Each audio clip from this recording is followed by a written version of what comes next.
ஒரு முன்னாள் சிஎம் ஒரு 50 வருஷமா வந்து ஒரு கட்சியில இருக்கிறாரு. எந்த கட்சியிலும் எந்த கட்சியிலும் மாறி மாறி வரல. ஒரே கட்சியில கிட்டத்தட்ட ஒரு 30 வருஷமா வந்து மத்தியில 40 வருஷம் மத்தியில மினிஸ்டர் ஆகிறாரு ஒரு சிஎம் பாண்டிச்சேரியுடைய. நாங்க நெல்லித்தோப்புல வந்து இன்னைக்கு வந்து ஒரு காங்கிரஸ் கோட்டையா மாத்தி வச்சிருக்கிறோம். இன்னைக்கு லாஸ்ட் நாள் வேட்புமனு பண்ற லாஸ்ட் நாள். இன்னைக்கு நீங்க பிஃபார்ம் தரலன்னா யாரு நீங்க கொடுப்பீங்க? நாங்க தான் கட்சியில பெரிய ஆளு. அவரு தான் கட்சியில பெரிய ஆளு. அவரு இன்னைக்கு தரல வேற யாரு கொடுப்பீங்க? எவ்வளவு ஒருத்தர் சீடு கொடுப்பீங்களா? இது பெரிய நம்பிக்கை துரோகம். அவருக்கு வந்து வயிற்று நீங்க வந்து கட்சி தலைவர் வந்து நீக்கணும். அவர் கட்சி தலைவரை மாத்தணும்.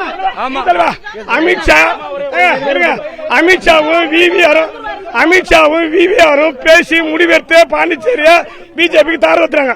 இவர் ஏற்கனவே எங்க நின்னாரு? இப்ப என்ஆர் தொகுதி போய் அவர் நிக்கிறாரு. முன்னாடி தொகுதி நிக்க விடுதல 25 வருஷம் கூட பழி வாங்குறாரு. பிஜேபியில இருந்து வந்த சிவசங்கருக்கு சீட்டு கொடுக்குறீங்க. பிஜேபியில இருந்து வந்த மத்த எல்லாருக்கும் சீட்டு கொடுக்குறீங்க. திமுகவோட கைகோலி மாரி அவங்க காங்கிரஸ் கட்சியை ஒழிக்கணும்னு நினைக்கிறாங்க.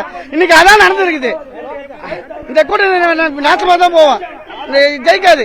ஜெயிக்கிற கட்சி தலைவர் யாரு?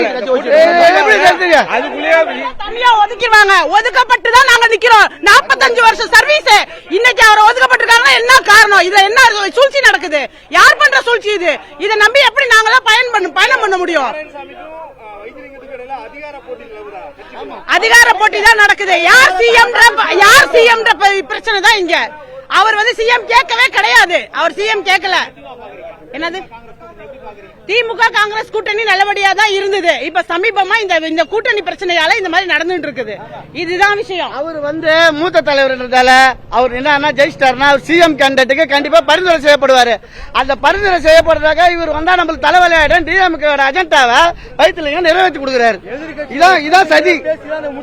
இதான் சதி. இப்ப டிஎம்கே சொல்றது இவர் கேட்டு வேற யாரும் சிஎம்க்கு ஆள் கிடையாது. சரியான சிறந்த தலைவர்னா நாராயணசாமி தான். அவரை விட்டு வேற யாராவது பதில் பேசுவாங்க? எதிர்கட்சியை எதிர்த்து கேள்வி கேட்கக்கூடிய ஒரே தலைவர் நாராயணசாமி தான்.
துரோகி